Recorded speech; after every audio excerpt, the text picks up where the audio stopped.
Imagina abrir los ojos y ver cómo el cielo se vuelve negro en pleno día.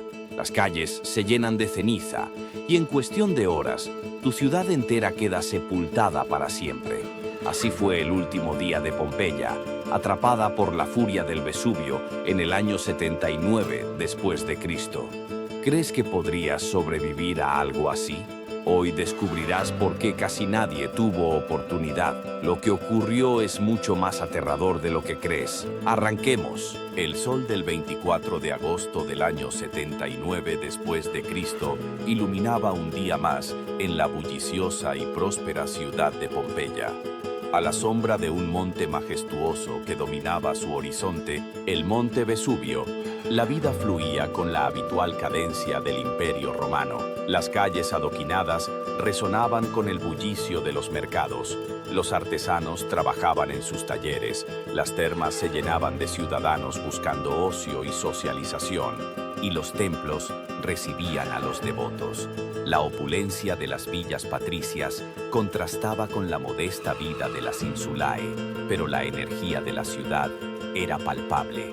Nadie, ni el más sabio de los augures, podía prever que ese mismo sol sería el último que verían brillar sobre la ciudad que amaban, porque lo que los habitantes de Pompeya consideraban una montaña era en realidad un volcán dormido, una bestia geológica que estaba a punto de despertar con una furia cataclísmica, una furia que borraría a la ciudad de la faz de la tierra en cuestión de horas. Pompeya, situada en la fértil región de Campania, era una joya del Imperio Romano. Su ubicación estratégica en una meseta cerca del río Sarno y a orillas del mar le confería una importancia vital como puerto comercial. La tierra, enriquecida por la antigua actividad volcánica del Vesubio, era increíblemente fértil, produciendo uvas para el vino más exquisito y aceitunas para un aceite de oliva de gran calidad. El Vesubio era visto no como una amenaza, sino como un benefactor, un guardián de la prosperidad agrícola que definía la economía local.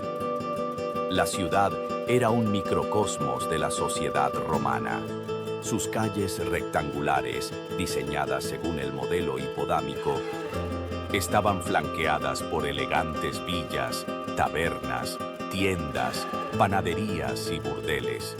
El foro, el corazón cívico y religioso, albergaba templos dedicados a Júpiter, Apolo y Venus, así como la basílica y la curia. Los ciudadanos disfrutaban de una rica vida cultural, con un gran teatro y un odeón, y una vida social activa que giraba en torno a las termas, donde se celebraban reuniones, negocios y chismes. El anfiteatro, el más antiguo conocido del mundo romano, con capacidad para 20.000 espectadores, albergaba espectáculos de gladiadores que eran la máxima expresión del entretenimiento popular. Las inscripciones y grafiti hallados en las paredes de Pompeya nos dan una visión íntima de la vida cotidiana. Mensajes de amor, quejas, insultos, lemas políticos y listas de compras. Un testimonio directo y humano de una civilización que vivía al máximo. Sin embargo, en los años previos a la erupción, la Tierra había dado señales que la gente, en su mayoría, interpretó como eventos naturales sin conexión con un peligro subyacente. El terremoto de 62 después de Cristo fue un golpe devastador que causó daños significativos a la infraestructura de Pompeya, Herculano y otras ciudades cercanas. El Senado romano ofreció ayuda, pero los pompeyanos, con la resiliencia característica, iniciaron una ambiciosa reconstrucción por su cuenta. En el año 79 después de Cristo, muchas partes de la ciudad aún estaban en proceso de reparación, con andamios y escombros en las calles.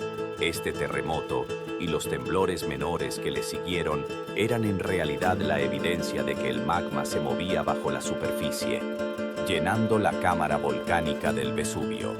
La ciencia moderna ha confirmado que estos eventos sísmicos eran el preludio del desastre. Para los romanos, sin embargo, El concepto de un volcán tal como lo conocemos no existía. Eran simplemente montañas que a veces se movían. El día del desastre, el 24 de agosto, o, según estudios más recientes, en octubre-noviembre de ese año, el Vesubio se despertó con una violencia inimaginable. El relato más valioso de la erupción proviene de las cartas que Plinio el Joven, que se encontraba en Miceno, al otro lado de la bahía de Nápoles, escribió a su amigo, el historiador Tácito, décadas después. Plinio presenció el evento y lo describió con una precisión asombrosa. A la 1 p.m., un estruendo ensordecedor marcó el inicio de la erupción, y una gigantesca columna de material volcánico se elevó desde el cráter del Vesubio. Plinio la describió como una nube con la forma y la apariencia de un pino piñonero mediterráneo, con una base ancha y un tronco estrecho que se expandía en su copa. Esta columna de ceniza, piedra pómez y gas se elevó a una altura de hasta 33 kilómetros en la estratosfera, marcando el inicio de la fase pliniana de la erupción. Poco después, la lluvia comenzó. No era agua, sino una mezcla mortal de ceniza, lapilli y piedra pómez, cayendo sobre Pompeya y las ciudades circundantes. Al principio, la gente no se alarmó demasiado, pensando que era un fenómeno pasajero. Algunos incluso usaron escudos y almohadas para protegerse de las rocas que caían, pero a medida que la lluvia de escombros se intensificaba, la ciudad comenzó a ser sepultada. El peso acumulado del material volcánico, ligero pero masivo, comenzó a derrumbar los techos de las casas. El aire se hizo irrespirable, lleno de ceniza que se adhería a la ropa, a la piel y a los pulmones. Los gritos de pánico se mezclaban con el estruendo de los edificios que se colapsaban. En un momento de desesperación, algunos pompeyanos intentaron huir hacia la costa, pero las puertas de la ciudad quedaron bloqueadas por la acumulación de ceniza. Los que se quedaron buscaron refugio en sótanos, en las termas o en sus propios hogares, con la vana esperanza de que la pesadilla terminaría. La oscuridad se apoderó de la zona, una oscuridad total y absoluta, descrita por Plinio, el Joven, como más negra y densa que la de cualquier noche sin luna. La atmósfera se volvió opresiva y tóxica, llena de gases y cenizas que asfixiaban a quienes no lograban cubrir sus bocas. La primera fase duró varias horas, sepultando a Pompeya bajo una capa de entre 2.5 y 3 metros de piedra pómez y ceniza. Pero la parte más letal de la erupción aún estaba por llegar. En la noche, el Vesubio entró en su fase más violenta, liberando flujos piroclásticos, que son avalanchas de gas volcánico supercaliente, con temperaturas de hasta 700 grados centígrados, ceniza y rocas que se desplazan a velocidades de hasta 700 kilómetros por hora. La primera oleada piroclástica alcanzó y vaporizó instantáneamente la ciudad de Herculano, situada más cerca del Vesubio. Los cuerpos de sus habitantes no fueron sepultados, sino que sus tejidos blandos se vaporizaron al instante, dejando solo sus esqueletos y moldes en la ceniza compactada. Recuerda escribir tus teorías en los comentarios. Quizá tengas la clave que nadie más pensó.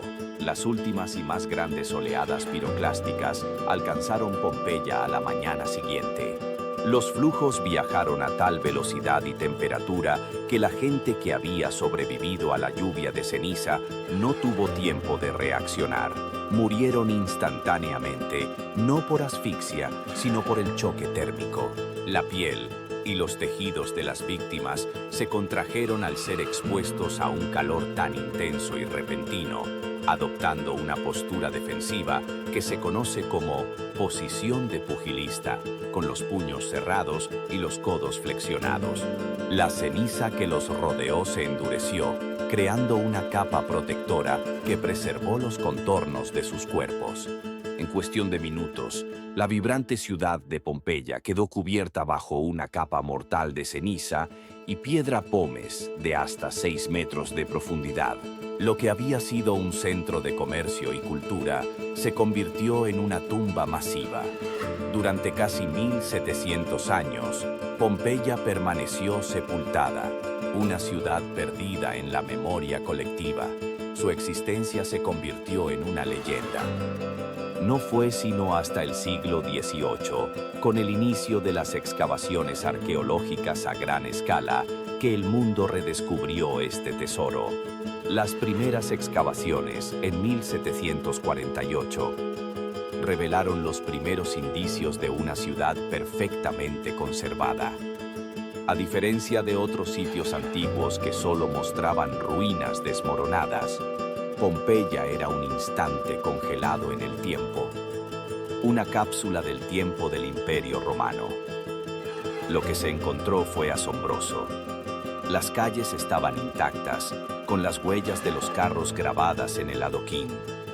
Los edificios, aunque sin techos, conservaban sus fachadas, sus frescos con colores vibrantes y sus mosaicos.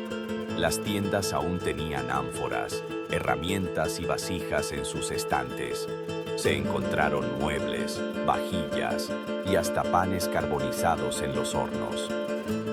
Fue un shock para los arqueólogos y los historiadores, quienes por primera vez pudieron ver la vida cotidiana de los romanos, más allá de los textos académicos y las estatuas de los emperadores. El descubrimiento de mayor impacto, y quizás el más conmovedor, fueron los moldes de yeso de las víctimas. En 1863, el arqueólogo Giuseppe Fiorelli desarrolló una técnica que se convertiría en un hito. Al encontrar un vacío en la capa de ceniza endurecida, que era el espacio que alguna vez ocupó un cuerpo en descomposición, Fiorelli inyectaba yeso líquido. El yeso rellenaba el vacío y al endurecerse, creaba una réplica perfecta y detallada de la persona en sus últimos momentos. Estos moldes son un recordatorio visceral de la tragedia. Se puede ver a una mujer con la mano en la cara, a un niño acurrucado bajo su madre, a un gladiador con sus armas, a un perro retorciéndose de dolor. Estos moldes son más que simples artefactos, son los fantasmas petrificados de una ciudad que pereció, una manifestación tangible de la tragedia que se desarrolló en esas fatídicas 24 horas. El redescubrimiento de Pompeya tuvo un impacto profundo en la historia, el arte y la arqueología. Proporcionó una ventana sin precedentes a la vida del Imperio Romano, revelando detalles sobre la vida social, la economía, la arquitectura y el arte que no se podían encontrar en las fuentes escritas. Los frescos y las esculturas de Pompeya y Herculano influyeron en el arte neoclásico, inspirando a artistas y arquitectos europeos. Fue la fuente de la que bebieron muchos eruditos para reconstruir el pasado de la civilización romana. Más allá de su valor artístico e histórico, Pompeya se ha convertido en un icono de la destrucción total y de la fragilidad de la existencia humana frente al poder de la naturaleza. La erupción del 79 después de Cristo es uno de los desastres naturales más estudiados de la historia. Las lecciones aprendidas de ella han sido fundamentales para el desarrollo de la vulcanología moderna y para el diseño de sistemas de alerta temprana. El Vesubio, que hoy en día es uno de los volcanes más peligrosos y vigilados del mundo debido a la densa población que habita en sus laderas, sirve como un recordatorio constante de la tragedia que se vivió hace casi 2 milenios. La historia de Pompeya es una de las más conmovedoras de la humanidad. Es un testimonio silencioso de cómo, en cuestión de horas, una vibrante ciudad fue aniquilada, borrada de la faz de la tierra, solo para ser resucitada por las mismas fuerzas que la destruyeron. Pompeya no es solo un conjunto de ruinas, es un museo al aire libre que nos habla de la vida, la muerte y la fuerza implacable de la naturaleza. Sus calles, sus casas y los moldes de sus víctimas son un recordatorio de que, a pesar de nuestros avances y nuestra civilización, la tierra es la que tiene la última palabra. Algunos dicen que Pompeya estaba condenada desde el primer minuto. Otros creen que hubo formas de sobrevivir. ¿De qué lado estás tú? Quiero leerte en los comentarios. Si te ha fascinado este viaje al pasado, dale like a este video y suscríbete al canal. Nos vemos en el próximo video.